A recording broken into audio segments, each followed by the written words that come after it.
یہ اقرار کیا کہ وہاں پر ہم نے خود حملے کیے، اور ہمیشہ سے وہی اقرار کرتی رہی ہے لشکر جھنگوی، اس حوالے سے انہوں نے ایک لفظ بھی بات نہیں کی، اور انہوں نے نام لے کر اس دہشت گرد تنظیم کی کوئی مذمت نہیں کی۔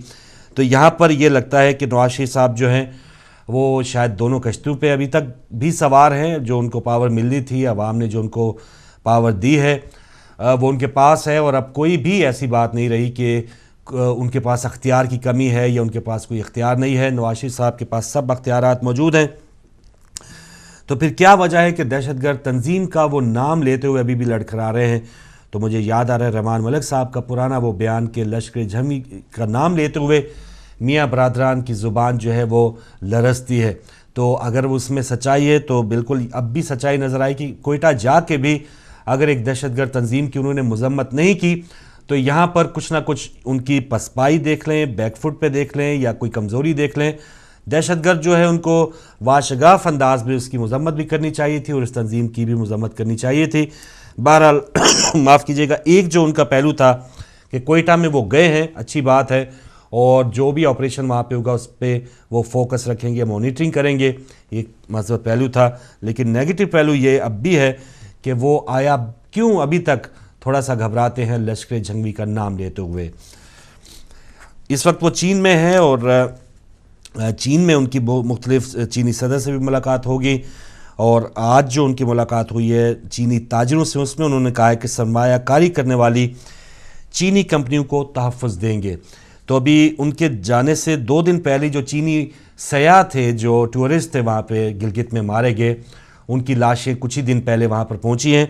تو یہ چینی تاجر وہ کس طرح اس بات پہ یقین کریں گے کہ آیا جب وہ اس کے لیے کوئی انویسٹمنٹ کرنے کے لیے پاکستان جائیں گے تو وہ اپنی جان سلامت رکھے ہوئے واپس آ بھی جائیں گے؟ تو وہاں پر پاکستان کے حوالے سے اس طرح کے امیج، بلکہ پوری دنیا میں اس طرح کا امیج ہے کہ پاکستان اب کوئی محفوظ ملک نہیں رہا ہے۔ اس کے لیے بہت سا کام کرنا باقی ہے۔ صرف وعدے، تسلیاں اور خاص طور پہ بیرونی ممالک کے لیے اور سرمایہ کار کے لیے ایک ایسا ماحول حکومت کو یہ بنانے کے لیے، یہ سازگار فضا بنانے کے لیے بہت سا کام کرنے کی ضرورت ہے کہ اب تو بہت سی آپ نے دیکھا فرانسیسی جو انجینئر تھے، چینی انجینئر ہیں، گوادر میں ہر جگہ وہ قتل کیے جا چکے ہیں۔ تو اب کس طرح سے وہ یقین دلائیں گے یا کیا اقدامات کر کے دکھائیں گے، کیونکہ ابھی چند ہی دن ہوئے ہیں گلگت میں یہ سانحہ ہوا ہے۔ تو یہاں پر حکومت کی طرف سے یہ ضرور کہا گیا کہ ہم تحفظ دیں گے، لیکن وہ جو آنے والے ہیں وہ ضرور چیک کریں گے کہ آیا تحفظ دینے کے لیے حکومت کیا اقدامات کرے گی۔ نواز شریف نے جانے سے پہلے بھی ایک اعلان یہ بھی کیا کہ 12 جولائی کو جب وہ چین سے واپس آئیں گے شدت پسندوں سے نمٹنے کے لیے کل جماعتی کانفرنس منعقد کرائی جائے گی۔ تو ایک بار پھر آل پارٹیز کانفرنس بلائی جائے گی، تمام سربراہان آئیں گے، اور اس میں کیا فیصلہ ہونا ہے، کیا گفت و شنید ہونی ہے، کس طرح سے یہ جو دہشت گرد ہیں ان سے نمٹنا ہے، ان سے آپریشن کے حوالے سے بات کرنی ہے۔ تو یہاں پر نواز شریف صاحب 12 جولائی کو جب آئیں گے تو وہ کیا انداز اپنائیں گے۔ اس سے پہلے بھی ایک کانفرنس ہوئی تھی الیکشن سے پہلے، آل پارٹیز کانفرنس، جس کی میزبانی جناب مولانا فضل الرحمان صاحب نے کی تھی، اور اگلے ہی دن وہ امریکی سفیر سے ملنے چلے گئے اور تمام انہوں نے جو بھی اس میں فیصلے کیے تھے ان کو باقاعدہ آگاہ کیا۔ تو نواز شریف صاحب اگر کسی بیرونی طاقت کی وجہ سے یا کوئی اور پیغام دیگر پارٹیز کو دینے کے لیے وہ آل پارٹیز کانفرنس منعقد کر رہے ہیں تو اس کی میں نہیں سمجھتا کہ کوئی ضرورت ہو۔ لیکن واقعی اگر اس میں سچائی ہے، قومی اسمبلی میں سمجھتا ہوں کہ جہاں پر بھی سب تقریباً پارٹیوں کی اب رسائی ہے، وہاں پر ان کے نمائندگان ہیں اور ان کا خود کا اپنا بہت بڑا مینڈیٹ ہے۔ تو قومی اسمبلی ایک ایسا ادارہ، یہ ایک ایسا پلیٹ فارم ہونا چاہیے جہاں پر ہم دہشت گردوں کے حوالے سے کوئی بھی پالیسی بنا سکتے ہیں۔ پالیسی، قوانین سب کچھ ہے، لیکن اپنے صرف بلنگ بانگ دعووں سے کہ پچھلی حکومت جیسے آج بھی ڈرون حملے بھی ہوئے ہیں اور اس میں 17 سے زائد ہلاکتیں ہوئی ہیں، تو پالیسیز بنانے یا بیان دینے کے حوالے سے قومی اسمبلی کا پلیٹ فارم تو یوز کیا جاتا ہے، لیکن جو باتیں وہاں پہ کہی جاتی ہیں وہ عملی طور پہ اس پر عمل کرانے کے لیے کیا وجہ ہے کہ ہماری قومی اسمبلی میں جو ممبران ہیں وہ کمزوری دکھاتے ہیں، یا ان کو پتہ ہوتا ہے کہ جو انہوں نے تقاریر کی ہیں وہ صرف دکھاوے کے لیے ہیں، اندر اندر جو بھی معاہدے ہو چکے ہیں بیرونی طاقتوں سے، ڈرون حملے بھی جاری ہیں، سب کچھ جاری ہے، مذمتی بیان بھی آ رہے ہیں، جو دفتر خارجہ پہ امریکی سفیر کو طلب بھی کیا جاتا ہے، مذمت بھی کی جاتی ہے، اور ادھر سے ڈرون حملے بھی جاری ہیں۔ تو یہ کیا ایک سلسلہ ہے، یہ خارجہ پالیسی کا مسئلہ ہے اور ہمارے جو داخلی طور پہ جو مسائل ہیں اس کا مسئلہ ہے۔ تو آل پارٹیز کانفرنس بلائی جاری ہے اللہ نہ کرے کہ یہ محض ایک فوٹو سیشن کے طور پہ ہی رہے اور بس تمام سیاستدان ایک دوسرے کو ملیں اور اپنی اپنی تقاریر کر کے چلے جائیں. اب ایک دن میں تقریباً آپ دیکھیں کہ ہر جگہ کراچی سے لے کے پشاور تک ہلاکتیں ہو رہی ہیں. تو اس پر تمام جو صحیح پاکستانی ہیں, صحیح سوچ رکھنے والے پاکستانی ہیں, پہلے تو اس کانفرنس میں جانے میں کوئی حرج نہیں ہے, اور جو بھی اس کی قرارداد یا کوئی بھی بات وہاں پہ پاس ہو تو اس کا پہرا بھی دیا جائے, اس کو عملی طور پہ تمام جہاں لاگو ہونے کی ضرورت ہے اس بات کو لاگو بھی کیا جائے. تو بہرحال 12 جولائی کو ایک کانفرنس ہے, دیکھیں کہ اس کا کیا نتیجہ نکلتا ہے. کچھ ہمارے ججز کے بیانات ہیں. پشاور ہائی کورٹ کے جسٹس دوست محمد کا کہنا ہے کہ ایجنسیوں والے قانون سے بالاتر ہیں جو عدالت میں آتے ہی نہیں ہیں. 122 لاپتہ افراد کے کیس کی سماعت میں انہوں نے ریمارکس میں کہا. اور افتخار چودھری صاحب کا کہنا ہے کہ پولیس اور محکمہ مال اگر ٹھیک ہو جائیں تو ملک ٹھیک ہو سکتا ہے. تو یہ پیشکش صرف ان 2 محکموں کے لیے نہیں ہونی چاہیے, ہماری جو عدالتی نظام ہے وہ بھی ٹھیک ہو جائے تو میں سمجھتا ہوں کہ انصاف کا اگر تقاضے پورے ہو جائیں تو سب ٹھیک ہو سکتے ہیں. پچھلے دنوں یہ اطلاع تھی کہ ارسلان افتخار صاحب کو جب لاہور وہ آئے تو پورا ایک VIP پروٹوکول دیا گیا. اس کی کیا وجوہات تھی, ارسلان افتخار کا کیس کہاں گیا؟ تو اس میں بہت سے معاملات ہیں کہ جو عدلیہ کے نپٹانے کے ہیں. سندھ ہائی کورٹ کے چیف جسٹس نے کہا کہ 135 لوگ جو واجب القتل قرار دے دی گئے, ان کو پھانسی کی سزا دے دی گئی ہے, وہ کیوں ابھی تک لٹکے ہوئے ہیں, ان کے کیسز کہاں تک پہنچے ہیں. تو یہ تمام امور پولیس کا محکمہ بھی ہوگا, محکمہ مال کا بھی بہت سے اس میں نقائص ہوں گے, لیکن عدلیہ میں جو نقائص ہیں, نچلی سطح کی جو ایک عام کورٹ ہے, ایک عام عدالت ہے, مجسٹریٹ کو آگے پہنچانے کے لیے ایک بوڑھی عورت کے لیے اگر اس کے پاس رشوت دینے کے پیسے نہیں تو اس کو تاریخ نہیں دی جاتی, یا حق کا سچا کوئی اگر کسی کا اپنا عزیز کوئی قتل ہو جاتا ہے تو اس کی سنوائی نہیں ہے, گواہیاں اور اس کے تمام تقاضے پورے کرتے اس کی جائیدادیں بک جاتی ہیں, لیکن جو قاتل ہیں وہ ان کو پھانسی تک پہنچانے میں وہ ناکام رہتا ہے. تو بہت سی چیزیں افتخار چودھری صاحب ان کو اپنے جو شعبے سے متعلقہ ہیں اس پہ بھی نظر رکھنی ہوگی, اور ظاہر ہے جب کوئی ایک ادارہ ٹھیک ہوگا دوسرے ادارے کو ویسے ہی کچھ نہ کچھ ایک ڈر یا خوف پیدا ہوگا. تو پولیس اور محکمہ مال میں سمجھتا ہوں کہ ویسے ہی ٹھیک ہو جائے گا اگر ہماری عدالتوں نے صحیح طور پہ انصاف دینا شروع کر دیا. عمران خان کا کہنا ہے کہ ڈرون حملوں کا تعلق خارجہ اور دفاعی پالیسی سے ہے, وفاقی حکومت ڈرون حملے رکوائے. تو بالکل ان کا ایک دعویٰ تھا کہ جب وہ حکومت میں آئیں گے تو ڈرون حملے بند کروائیں گے, لیکن اس وقت ان کا یہ کہنا ہے کہ چونکہ ان کے پاس حکومت ایک صوبائی حکومت ہے, اس سے ڈرون حملوں کو رکوانے کے لیے ان کے پاس کوئی ایسی پاور نہیں ہے. یہ وفاقی حکومت کا معاملہ ہے. تو اب دیکھیں کہ وفاقی حکومت کو وہ کس طرح سے 12 جولائی کو کوئی نئی مشورے دیں گے. ویسے تو اسمبلی میں ان کا جو پہلا خطاب تھا اس میں انہوں نے کہا تھا کہ جو بھی پاکستان کے مسائل ہیں, بڑے بڑے مسائل, اس میں وہ حکومت کا ساتھ دینے کو تیار ہیں. مہنگائی اور ٹیکسوں کے بہت سے پریشان عوام, لوڈ شیڈنگ, گیس اور پانی بھی میسر نہیں. کئی شہروں میں مظاہرے جن میں منڈی, بہاؤالدین, فیصل آباد, ٹنڈو آدم شامل ہیں. تو بہت سے شہروں میں مظاہرے ہوئے ہیں. کراچی سندھ اسمبلی کے سامنے سینکڑوں اساتذہ نے 11 ماہ سے تنخواہ نہ ملنے پہ بھی مظاہرہ کیا ہے. تو ہمارے سیاستدان جو ہے وہ کروڑوں کے قرضے آپس میں مل بیٹھ کے ایک دوسرے کے معاف کر دیتے ہیں, لیکن اساتذہ کو 11 ماہ سے تنخواہ نہیں ملی. یہ بھی ایک عجیب و غریب بات ہے. ہم تعلیم کی بات کرتے ہیں, جو ہماری لٹریسی ریٹ ہے اس کی بات کرتے ہیں, لیکن ہمارے اساتذہ کا کیا حال ہے, کیا ایک ان کی اگر گھر میں کوئی کھانے پینے کا یا آٹے کی قلت ہوگی یا کھانے پینے کی اشیاء کی قلت ہوگی اور یہ معاشی مجبوریاں ہوں گی تو وہ کس طرح سے وہ بچوں کو اپنا جو ایک فریضہ ہے وہ صحیح طور پہ وہ سر انجام دے پائیں گے. تو ویسے بھی اساتذہ کی وہاں پہ تنخواہیں کم ہیں, لیکن 11 ماہ سے جو کم ہیں وہ بھی نہیں ملی. تو سندھ حکومت کو چاہیے کہ اپنے جو اخراجات وہ کم کر کے ان اساتذہ کو ضرور تنخواہیں دے. انٹرنیشنل خبروں میں کینیڈا کی پارلیمنٹ کو بم سے اڑانے کا منصوبہ ناکام, 2 گرفتار. چین میں ایک فلپائنی عورت کی منشیات اسمگل کرنے کے جرم میں پھانسی دے دی گئی, اور غیر ملکی جنگجو شام سے نکل جائیں اور باغی ہتھیار پھینک دیں, یہ کہا شامی فوج کے سربراہ نے.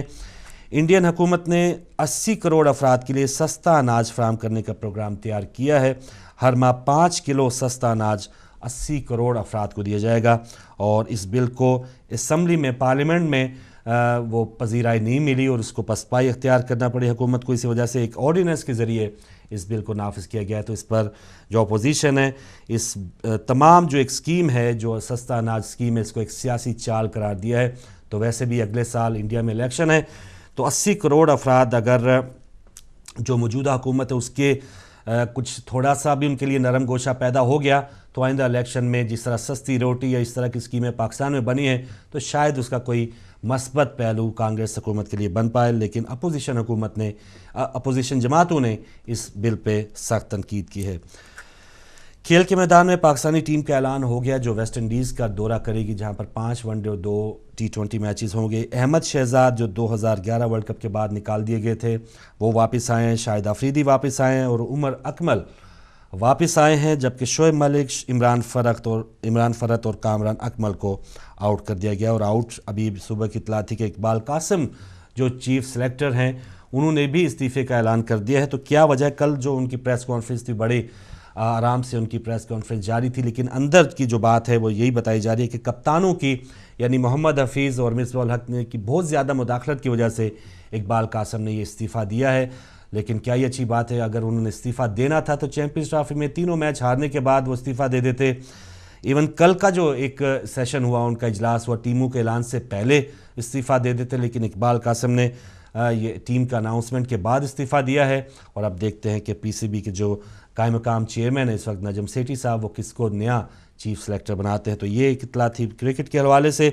ویمبلڈن ٹورنامنٹ کے حوالے سے اینڈی مرے نے سیمی فائنل تک رسائی حاصل کر لی ہے۔ فرنینڈو وارڈاسکو کو کل بہت ہی ایک سنسنی خیز میچ میں انہوں نے پہلے 2 سیٹ ہارنے کے بعد 4-6، 3-6، 6-1، 6-4 اور 7-5 سے کامیابی حاصل کی ہے۔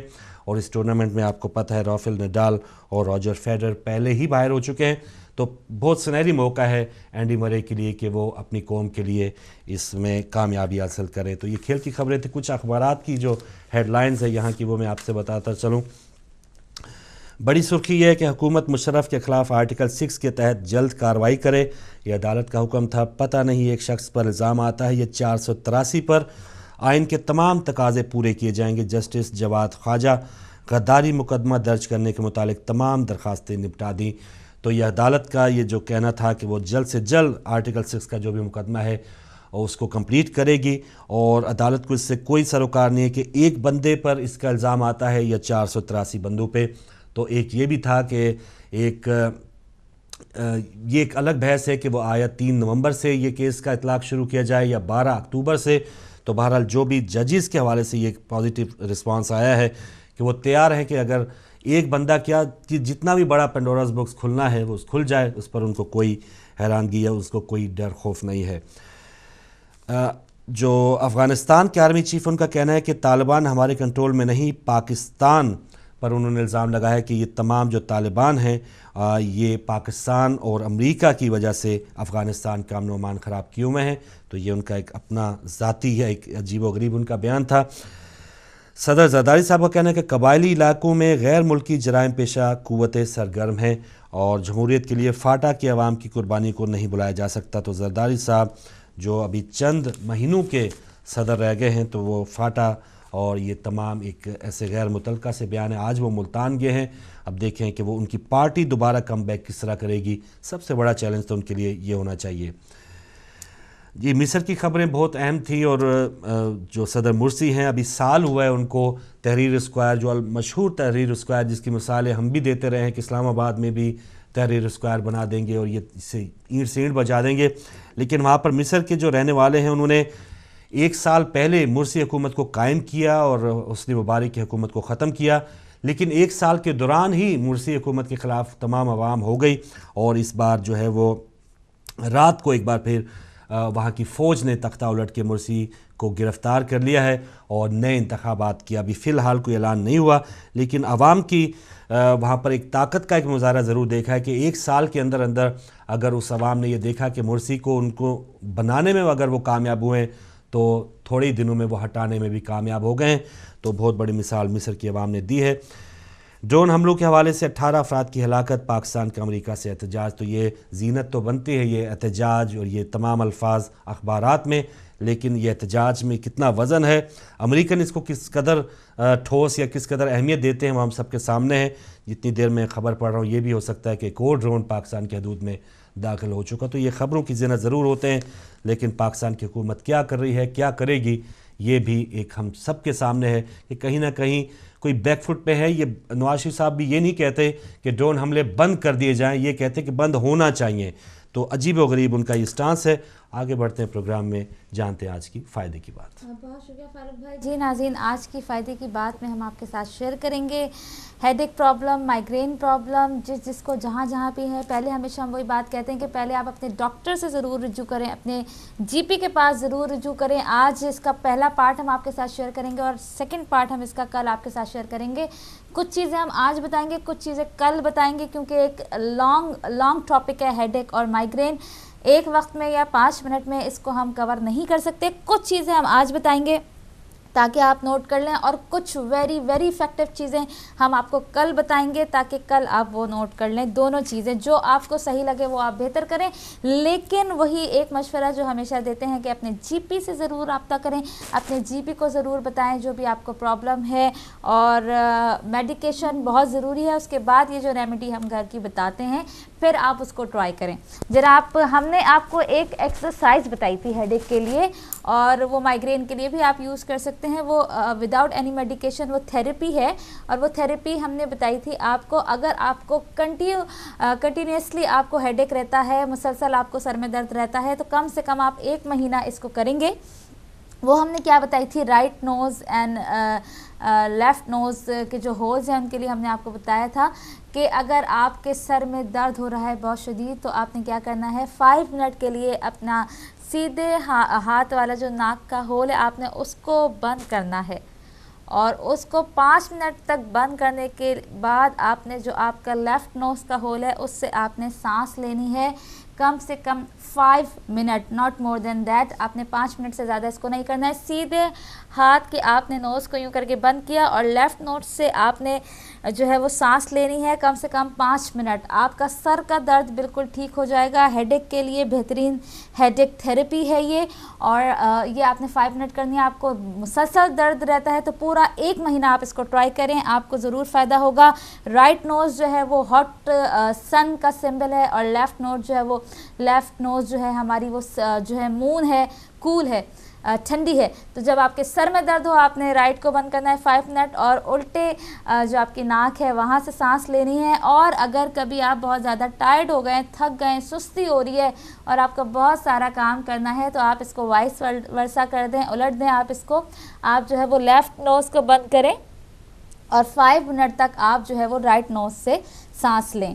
بہت زیادہ تھکن ہے, ٹائرڈنیس ہے, تو آپ 5 منٹ کے اندر جو ہے آپ ریفریش ہو جائیں گے اور ایکٹیو ہو جائیں گے اور اپنے تمام کام کرنے لگ جائیں گے. یہ تھیراپی ہم نے آپ کو بتائی تھی, اس کو سر کے درد کے لیے ضرور آزمائیے اور تھکن کے لیے بھی ضرور آزمائیے. مجھے امید ہے آپ نے دیکھ بھی لیا ہوگا اور نوٹ بھی کر لیا ہوگا. اس کے بعد ہم نے ایک گھر کی ریمیڈی بتائی تھی. کبھی بھی کسی کو بھی سر میں درد ہو, کسی بھی قسم کا, ہم دوا اٹھاتے ہیں اور کھا لیتے ہیں. کوشش کریں دوا ایوائڈ کریں. تھوڑی 5 منٹ تھوڑی چھوٹی باتوں کے لیے ہم نے اٹھائی اور کھا لی دوا. سر کے درد کے لیے تو اکثر لوگوں کو دیکھا ہے فوراً سے دوا کھائی, 2 گولیاں کھا لی. اس کو اوائڈ کریں. اور آپ جو ہم آپ کو بتا رہے ہیں یہ گھر کا بنایا ہوا, یہ جو گھر کی ریمیڈی ہے, منٹ آپ نے لینا ہے. ہمیشہ منٹ ہم ضرور کسی نہ کسی چیز میں ضرور جو ہے وہ شامل کراتے ہیں. منٹ آپ نے پودینہ لینا ہے. خیال یہ رکھنا ہے کہ اچھی طرح وہ دھلا ہوا ہو. 3 پتے پودینے کے, آدھا لیمن کو نچوڑنا نہیں, آپ نے آدھے لیموں کے سلائس کرنے, گول سلائسز کرنے ہیں لیمن کے. اور اس کے بعد کیوکمبر, آدھا کیوکمبر, آرگینک کیوکمبر ہو تو بہت ہی اچھا ہے. آدھا کھیرا, آدھا لیموں اور 3 منٹ کے پتے. 1 کپ یا 1 گلاس پانی میں آپ نے ان کو ڈال دیں, اور ان کو ڈال کے 5-10 منٹ کے بعد رکھنے کے بعد یہ پانی آپ پئیں. تو یہ آپ کے سر کے درد کے لیے انتہائی فائدہ مند ہے. 3 پودینے کے پتے, آدھے لیموں کے سلائسز اور آدھا کیوکمبر آپ گلاس میں ڈال لیں اور اس کو چھوڑ دیں. 5 سے 10 منٹ چھوڑنے کے بعد اس پانی کو آپ پئیں. اور اگر آپ کو کنٹینیوسلی درد رہتا ہے, مسلسل درد کی شکایت ہے, تو آپ اس کو جو ہے مسلسل پئیں. سر کے درد کے لیے بے انتہا فائدہ مند ہے.